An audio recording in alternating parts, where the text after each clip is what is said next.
క్యాబ్కి పేరు చెల్లించి యశ్వి ప్లాట్కి వెళ్లారు ముగ్గురు. సార్ అన్నాడు డ్రైవర్ భయంగా అవతల నుంచి లైన్లో ఉన్న వ్యక్తితో. ఇక నువ్వు పో అన్నాడు శివ. బతుకు జీవుడా అంటూ వెళ్ళాడు తను. బాడీని డంప్ యార్డ్లో పడేయమని తన మనుషులకు చెప్పి తిరిగి టర్న్ చేస్తున్న శివ ఫోన్ రింగ్ అయింది. చూస్తే ఆదిత్య. అన్నా వినయం అతని గొంతులో. మాల్లో ఎవరో వెనుక నుంచి అరిచారు Shiva. Who is that? Shiva కాసేపు ఆగి ఎవరో అమ్మాయి షాపింగ్ కోసం వస్తుంటే వాడు డాష్ ఇచ్చాడని తిట్టింది అన్న, అంతే అన్నాడు. ఓకే కమ్ ఫాస్ట్ అని కాల్ కట్ చేశాడు ఆదిత్య. ఊపిరి పీల్చుకున్నాడు శివ. అన్న ఇలాంటి పని చేసేటప్పుడు ఫోకస్ అంతా టార్గెట్ మీదే ఉంటుంది కనుక ఈ అమ్మాయిని అంతగా గమనించి ఉండడు. లేదంటే బాపురే వద్దులే, తలుచుకుంటేనే భయంగా ఉందని కార్ స్పీడ్ పెంచాడు శివ. జాగ్రత్తలు చెప్పి ఇక ఆలోచన వదిలేయి అని యశికాకి టేక్ కేర్ అండ్ బాయ్ చెప్పి వెళ్లారు స్వాతి ధనుష్. ఫ్రెష్ అయి వచ్చిన యశికాకి ఇప్పటికి కూడా గుండె దడగానే ఉంది. ఇంటి దగ్గర నుంచి వాళ్ళ అమ్మగారు కాల్ చేస్తుంటే వెంటనే లిఫ్ట్ చేసి అమ్మ అంది. కూతురి గొంతులో భయం, బెదురు. వెంటనే పసిగట్టిన ఆమె ఏమైంది యశి, అంతా బాగానే ఉంది కదా అన్నారు. పెదవి వరకు వచ్చిన మాటలను బంధించి గాఢంగా ఊపిరి పీల్చుకొని ప్రశాంతంగా ఉండటానికి ట్రై చేస్తూ అమ్మా నేను బాగున్నాను అంది. మరైతే నీ వాయిస్లో ఆ కంగారేంటే? అదేం లేదమ్మా, షాపింగ్కి వెళ్ళాను కానీ చెల్లి కోసం డ్రెస్ తీసుకోవడం మర్చిపోయాను అంది. అంతేనా? నేను ఇక్కడ నీకు చెల్లికి డ్రెస్సులు కుట్టిస్తున్నాను, ఈ విషయం నీతో చెప్పాలని చేశాను. అవునా అని ఇంటి దగ్గర విషయాలు మాట్లాడాక కాల్ కట్ చేసి దేవుడికి దండం పెట్టుకుంటూ ఎందుకు స్వామి అలాంటి మనుషులను పుట్టిస్తావు? ఎదుటి వ్యక్తి ప్రాణాలు తీసే అధికారం వాళ్ళకి ఎలా ఉంది? అలాంటి వాళ్ళని తలుచుకోవాలంటేనే భయపడే పరిస్థితి ఉంది దేశంలో. అతను చేసిన పనికి తగిన శిక్ష విధించు, న్యాయ వ్యవస్థను కాపాడు అని మనసులో వేడుకుని హనుమాన్ చాలీసా చదువుకొని సింధూరం పెట్టుకుని నిద్రపోయింది యశిక. కానీ ఆమెది కలత నిద్ర అయ్యి మరుసటి రోజుకి జ్వరం వచ్చింది. ఫ్లైట్కి రాలేనని చెప్పి 2 రోజులు లీవ్ తీసుకుంది. విషయం తెలిసిన తన ఫ్రెండ్స్ రాలేకపోయారు, వాళ్ళకి డ్యూటీ ఉండడంతో. ఆ సంఘటన నుంచి తేరుకోవడానికి యశికాకి 2 రోజులు పట్టింది. తన చెల్లి బర్త్డే కోసం ఏదైనా గిఫ్ట్ తీసుకోవాలనుకుని రెడీ అయ్యి ఒక్కటే క్యాబ్ బుక్ చేసుకుని దగ్గరలో ఉన్న మాల్కి వచ్చింది. చెల్లెలు ఎప్పటి నుంచో ఐప్యాడ్ అడుగుతుందని తను సేవ్ చేసిన మనీతో కొన్నది. దగ్గరలో ఉన్న దుర్గమ్మ టెంపుల్కి వెళ్ళి కాసేపు అక్కడే గడిపి తిరిగి క్యాబ్ కోసం చూస్తే ఒక్కటి అవైలబుల్ లేవు. ఇక తప్పక ఆటోలో కాస్త ఛార్జ్ ఎక్కువైనా ఎక్కింది. సరిగా సగం దూరంలో అది ఆగిపోయింది. ఏమైంది భయ్యా అని అడిగింది హిందీలో. పెట్రోల్ అయిపోయిందమ్మా, ఇక్కడ దగ్గరలో ఎక్కడ బంక్ కూడా లేవు అన్నాడు. ఆమెకు టెన్షన్ స్టార్ట్ అయింది. ఆటో అతను నెమ్మదస్తుగానే కనబడుతున్నాడు, పైగా పెద్ద వయసు అతను. అది కాస్త ధైర్యం ఇస్తున్నా రోడ్ల మీద వెళ్ళే ఏ పోకిరి వెధవైనా ఆపి ఏం జరిగింది అంటే ఏం చెప్తుంది? విషయం తెలిసి ఆటో అతన్ని కొట్టి తనని తీసుకెళ్ళి పాడు చేసి గొంతు నిలివి చంపేస్తే అంతే గట్టిగా నో అని అరిచింది. అదిరిపడ్డాడు ఆటో డ్రైవర్. ఏమైందమ్మా, ఎందుకలా అరిచావంటూ. ఆ రోజు కళ్ళ ముందు కనబడిన దృశ్యం దెబ్బ ఇంకా ఆమె మనసులో అలాగే ఉంది. ఏం జరిగినా ఏవేవో ఊహిస్తుంది, ఉలిక్కి పడుతుంది. ఏం లేదు భయ్యా, వేరే ఏదైనా క్యాబ్ ఆటో ఉందేమో చూడండి ప్లీజ్ అంది. ఆమె భయం అర్థమై భయపడకు బేటీ, నువ్వు ఇంటికి క్షేమంగా వెళ్ళే వరకు నేను తోడు ఉంటానని ఫోన్ తీసుకుని తన తోటి ఆటో వాళ్ళకి ట్రై చేస్తున్నాడు. యశిక కూడా క్యాబ్స్ కోసం చూస్తుంటే ఒక్కటి కనబడడం లేదు. భయం గుండెల్లో దాయడానికి చూస్తున్న మొహం మీద చెమటలు పోస్తున్నాయి. ఇలాంటి సమయంలో ఎలాంటి ఘోరాలు జరిగాయో తను చదువుతూనే వింటూనే ఉంది. ఎంత గుండె ధైర్యం ఉన్న అమ్మాయి అయినా సరే ఇలాంటి ఒంటరి పరిస్థితి వస్తే ఆ ధైర్యం కాస్తైనా సన్నగిల్లుతుంది. ఇప్పుడు ఆమె పరిస్థితి కూడా అలాగే ఉంది. ఏమైంది భయ్యా, ఎవరైనా దొరికారా? లేదమ్మా, ఈ కాస్త దూరానికి ఎవరు రారు అంటున్నారు, ఏదో ఒక దాంట్లో వెళ్ళిపోమని సలహాలు ఇస్తున్నారు అన్నాడు. రోడ్డు మీద కార్లు వెళ్తూనే ఉన్నాయి కానీ అందులో ఎవ్వరూ ఎలాంటి వారు తెలియకుండా తనెలా వెళ్ళగలదు? ఏదైనా వెహికల్ ఆపి లిఫ్ట్ ఇస్తారేమో అడగనా పేటీ అన్నాడు ఆటో అతను. వద్దు అంది వెంటనే. ఇలా రోడ్డు మీద ఒంటరిగా ఎక్కువసేపు ఉండడం అంత మంచిది కాదమ్మా, ఏదైనా కార్ ఆపి వాళ్ళు మంచిగా అనిపిస్తే ఎక్కి వెళ్ళిపోవచ్చు. గట్టిగా పావుగంట తర్వాత నువ్వు దిగే ప్లేస్ వస్తుంది కదా అని అనునయనంగా చెప్పాడు. నిజానికి అతనికి ఎలాంటి అవసరం లేదు, డబ్బులు ఇస్తే తీసుకొని వెళ్ళిపోవచ్చు, లేదంటే ఆటో అక్కడే వదిలేసి కూడా పోవచ్చు. కానీ ఒక ఆడపిల్ల ఒంటరిగా ఉందని వెళ్ళలేకపోయాడు. పావుగంట గడిచింది. ఎవరూ కారు ఆపలేదు. ఒకరిద్దరు కారులో నుంచి గట్టిగా అరుస్తూ ఆపి వీళ్ళని భయపెట్టి వెళ్లారు. యశి గుండె ఫాస్ట్గా కొట్టుకుంటుంది. చక్కగా వీకెండ్లో ఉదయం పూట వచ్చినా పోయిండేది. ఇప్పుడు ఒక్కదాన్నే వచ్చి ఇలా ఇరుక్కుపోయాను. తోడుగా స్వాతి, ధనుష్ కూడా లేరని కళ్ళలో నీళ్లు తిరుగుతుంటే కష్టంగా ఆపి దూరంగా ఏదో లైట్స్ వెలుగుతూ కనబడుతుంటే భయ్యా ఆ కార్ ఆపండి అంది. బాగా స్పీడ్ వస్తుందమ్మా అంటూ ముందుకు వచ్చి చేతులు చాపి కార్ ఆపమన్నట్టు అడిగాడు. అప్పటి వరకు వేగంగా వచ్చిన కార్ అతన్ని చూసి స్లో అయ్యింది. అతని ముందు ఆగింది. విండో డౌన్ అయింది. ఆటో డ్రైవర్ యశీని చూపించి విషయం చెప్పి, ప్లీజ్ సార్, అమ్మాయి భయపడుతుంది, మీ చెల్లెలు అనుకుని కాస్త దూరం లిఫ్ట్ ఇచ్చారంటే ఎంతో మేలు చేసిన వారవుతారు అని అతను అడుగుతుంటే తన తండ్రిలా అనిపించి పోయిన తన ఫాదర్ గుర్తు వచ్చి ఆయనే కనుక ఉండి ఉంటే తనకి ఇలాంటి పరిస్థితి వచ్చేదా అని కూడా ఆ క్షణం అనిపించింది. ఇంతలో ఆటో అతను బేటీ ఆవు అని పిలవడంతో ముందుకు 2 అడుగులు వేసిన యశికాకి తలెత్తి కారు వైపు చూసింది. నల్లగా నిగనగా మెరిసిపోతుంది. అది ఖరీదైన కార్ అని అర్థమయ్యే అందులో ఉన్న వాళ్ళు ఎలాంటి వారో ఒక ఆలోచనకు వచ్చి, భయ్యా నేను వేరే కారులో వెళ్తాను అంది. అదేంటమ్మా అలా అంటావు? నీకేం భయం లేదు, అతను చాలా సౌమ్యంగా మాట్లాడుతున్నాడు, నువ్వు ఇంటికి క్షేమంగా వెళ్ళొచ్చు అన్నాడు. లేదు, నాకు ఈ కార్ చూస్తేనే భయంగా ఉంది. ఇలా వద్దంటే తర్వాత ఒకటి కూడా నీకు దొరకదు, అప్పుడు నువ్వే బాధపడాలి. నాకు ఇంటి నుంచి ఫోన్ వచ్చింది, నేను వెళ్ళాలి అన్నాడు. ఇక తప్పలేదు. ఆటో అతను వెళ్ళిపోతే తను ఒక్కటే రోడ్డు మీద ఉండాలి. అమ్మో అని గుండెల మీద చెయ్యి వేసుకుని చేతిలో ఉన్న బ్యాగ్స్తో కార్ ఎక్కింది. డోర్ వేస్తున్న ఆటో అతని ఛార్జ్ ఇస్తుంటే వద్దని వారించాడు. పర్వాలేదు భయ్యా, మీరు నా కోసం ఇంతవరకు వెయిట్ చేశారు కదా, మీరైనా ఏదో ఒక వెహికల్ చూసుకొని వెళ్ళాలి కదా అని అతనికి డబ్బులు ఇచ్చింది. జాగ్రత్తగా వెళ్ళు బేటి అని చెప్పి డ్రైవర్ సీట్లో ఉన్న అతనికి మరీ చెప్పి డోర్ వేశాడు. వెయ్యడమే ఆలస్యం అన్నట్టు దూసుకుని పోతుంది. తన వెనుక చీకటిలో సింహం కూర్చొని ఉందని, ఇందాకటి నుంచి కన్నార్పకుండా తననే చూస్తుందని తెలియదు ఆమెకి. ముందున్న డ్రైవర్ శివ. కార్లో లైట్ కూడా లేదు. డోర్కు ఆనుకుని ముడుచుకుని కూర్చున్న యశి మొబైల్ రింగ్ అయింది. ఆమె రింగ్ టోన్ వినపడగానే శివ కార్ స్లో చేశాడు. వెనకే ఉన్న ఆదిత్య కళ్ళు ఎవరిని చూస్తున్నాయో చూసి కార్ ఎక్కే తొందరలో బ్యాగ్లో వేసిన ఫోన్ అడుగుకి వెళ్ళి లిఫ్ట్ చేయడానికి టైం పట్టింది. ఏంటి మేడం, మీ మొబైల్ టోన్ బాగుంది కానీ మాకు వినే మూడ్ లేదు, సౌండ్ బంద్ చేయండి అన్న శివ గొంతు గుర్తుపట్టి ఎవరు నువ్వు అంది. నేను డ్రైవర్ని. షటప్, ముందు చెప్పు ఎవరు నువ్వు? ఆ రోజు మా ఇంటికి వచ్చి మీ బాస్ ఇచ్చిన చెక్ వద్దన్నానని నన్ను బెదిరించింది నువ్వే కదా. మొన్న మాల్లో నా కళ్ళతో నేను చూసిన మర్డర్ని మర్చిపోమ్మని వార్నింగ్ ఇచ్చింది కూడా నువ్వే కదా అనగానే శివ గతుక్కుమన్నాడు. ఫ్రంట్ మిర్రర్ నుంచి ఆదిత్య కళ్ళు చీకట్లో నిప్పు రవ్వలా కనబడుతుంటే శివ గుండె కడుపులోకి జారింది. చెప్పు, నువ్వే కదా అని గొంతు రెట్టించింది యశిక. చచ్చాను దేవుడా, ఇప్పుడు ఈ మా ఇద్దరిలో ఆ పిల్లైనా చస్తుంది లేక నేనైనా అన్న చేతిలో కథం అవుతాను అని నిజం చెప్పడానికి వెనక్కి తిరిగిన శివాని కళ్ళతోనే నోరు మూసుకొని ఉండమని ఒక చూపు చూశాడు ఆదిత్య. గుటకలు మింగుతూ ముందుకు తిరిగాడు. ఈలోగా కట్ అయిన ఫోన్ మళ్ళీ రింగ్ అయింది. లిఫ్ట్ చేయకపోతే అమ్మ కంగారు పడుతుందని లిఫ్ట్ చేసి, అమ్మ ఇంటికి వెళ్తున్నాను, దారిలో ఉన్నాను, మళ్ళీ చైనా అంటూ యశికాని అరుస్తుంది ఇందిరాగారు. ఈ టైంలో ఎక్కడికి వెళ్ళావే అంటూ. మా నాది కొత్త ఫోన్ అని తెలుసు కదా, స్పీకర్ పెట్టకపోయినా నీ వాయిస్ రీసౌండ్లో వినపడుతుంది, మళ్ళీ చేస్తానని కట్ చేసి, మిస్టర్ అడిగేది నిన్నే, నువ్వు ఒక్కడే వచ్చావా, ఆ మాన్స్టర్లు రాలేదా అని అడిగే క్షణం వెనకున్న సింహం గర్జిస్తుందోనని శివ గుండెకాయ లవలపాడుతుంది. మా అన్నని ఏమన్నా అన్నావంటే ఖబర్దార్ అయిపోతావు అమ్మాయి అని కయ్యమన్నాడు. మనుషుల్ని చంపేవాడికి నువ్వు సపోర్ట్ చేస్తే నేను తలాడించాలా? అయినా నిన్నని ఏం ప్రయోజనం? నీకు లక్షల్లో జీతం, తిరగడానికి ఇలాంటి కార్ ఇస్తుంటే అతని వెనకేసుకురాక ఏం చేస్తావులే. కానీ నేను చూసిన ఆ మర్డర్ ఏ రోజైనా అందరికీ తెలిసేలా చేస్తాను. మీ బాస్కి శిక్ష పడేలా చేయకపోతే నా పేరు యశికానే కాదు అంది కోపంగా. వెనుకొన్న ఆదిత్య రైట్ ఐబ్రో రైజ్ అయింది. అతని పెదవి పలికింది ఆమె పేరుని, యశిక అని. అంతలోనే జరగబోయేది తలుచుకుని ఆమె మీద అపారమైన జాలి కలిగింది. తనతో మాట్లాడడానికి పెద్ద వాళ్ళే భయపడతారు. అలాంటిది ఒక అమ్మాయి ఇలా అంటుంటే ఊరికే ఉంటాడా? రిటర్న్ గిఫ్ట్ ఖచ్చితంగా ఇచ్చేస్తాడు, అందులో నో డౌట్. అంతేకాదు, ఆ రోజు చెక్ విషయం కూడా ఆమె తన నోటితో తనే చెప్పడంతో శివ ఈ విషయం తన దగ్గర దాచాడని అర్థమైంది. కానీ అతని మీద కోపం రాలేదు.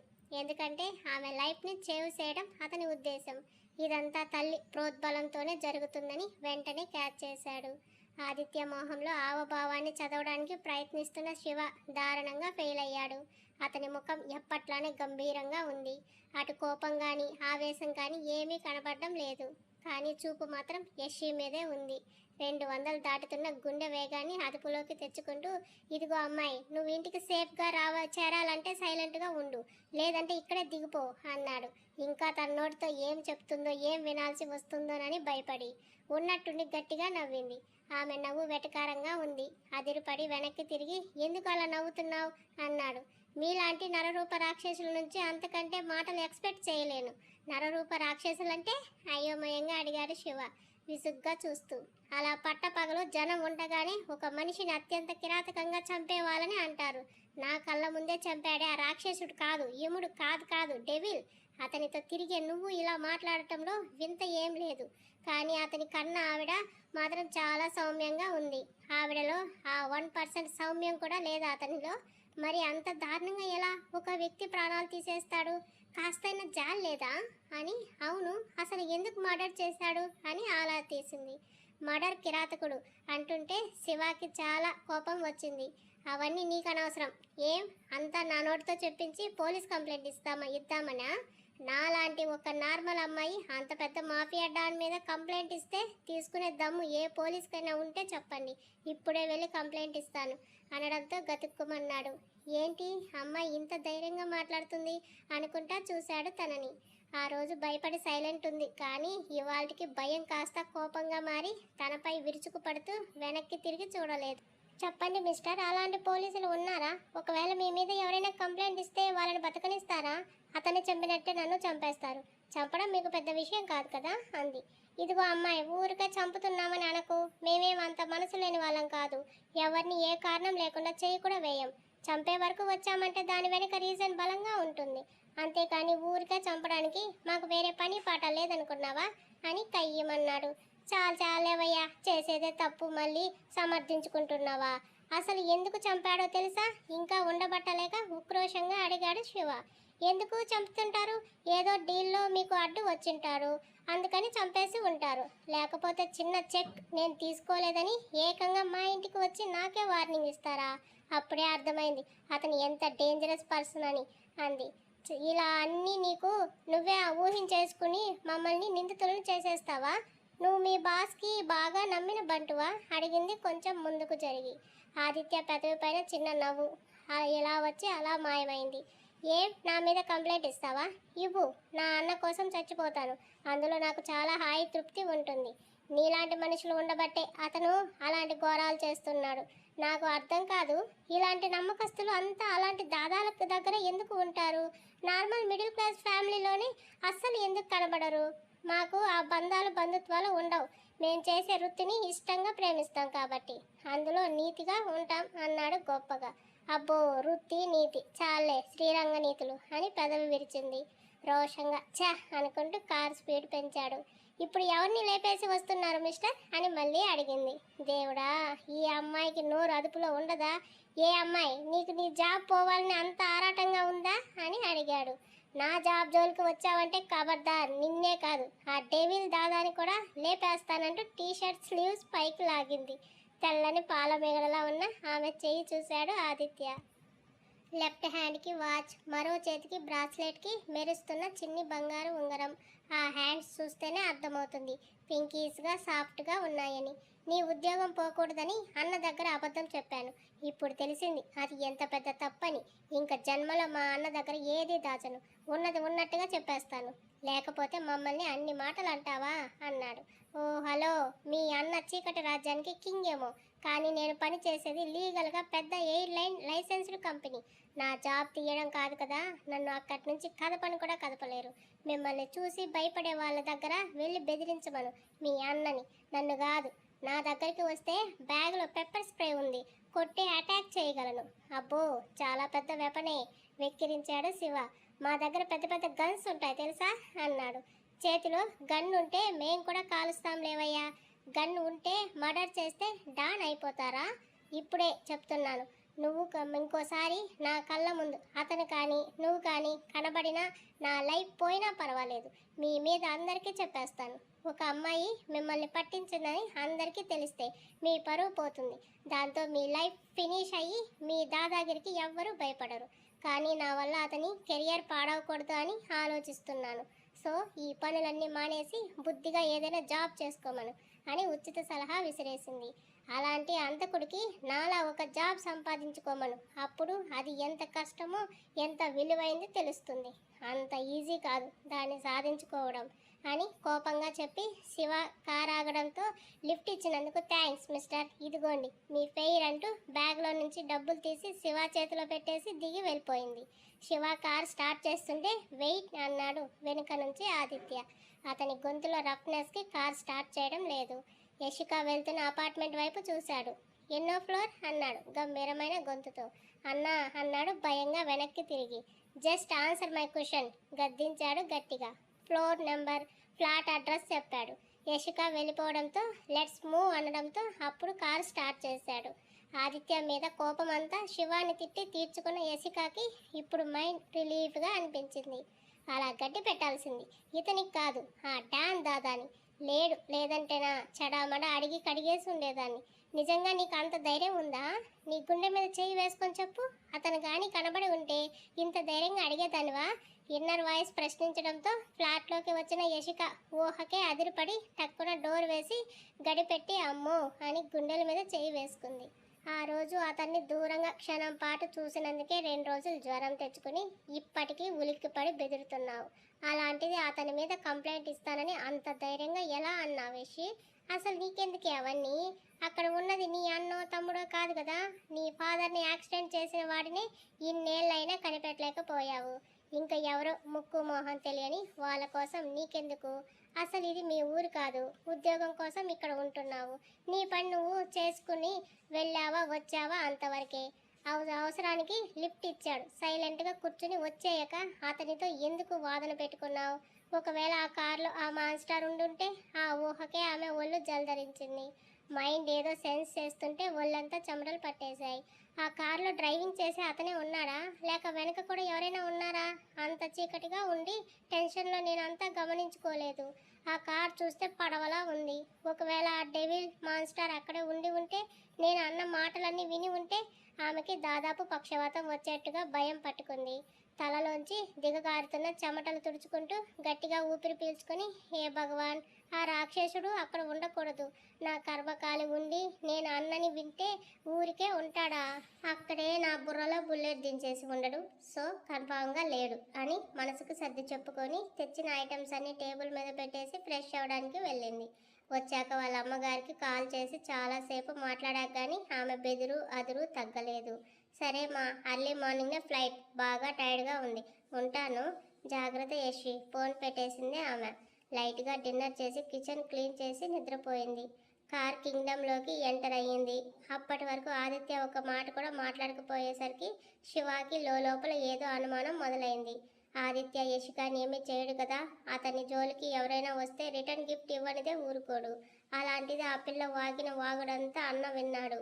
ఇప్పుడేం చేస్తాడో అని ఆలోచిస్తూ కార్ దిగుతుండగా శివ అని పిలిచాడు. అన్నా అన్నాడు. ఇకపై ఏది జరిగినా నా దగ్గర దాచనని అన్నావు కదా. అన్నా, అయితే ఇప్పటి నుంచి నేను ఏం చేసినా అమ్మకు తెలియకూడదు. అన్నా, నేనిచ్చిన చెక్ డొనేషన్ బాక్స్లో వేసిందంటే ఆ పిల్ల తల పొగరు ఎంత ఉందో అర్థమైంది. అదంతా దించనిదే ఈ ఆదిత్యకి నిద్ర ఎలా పడుతుంది? అన్ని మాటలు అంటుంటే చేతులు కట్టుకుని ఊరుకోవడానికి అని శివాని చూశాడు. అప్పటికే శివ కళ్ళలో భయం కనబడుతుంది.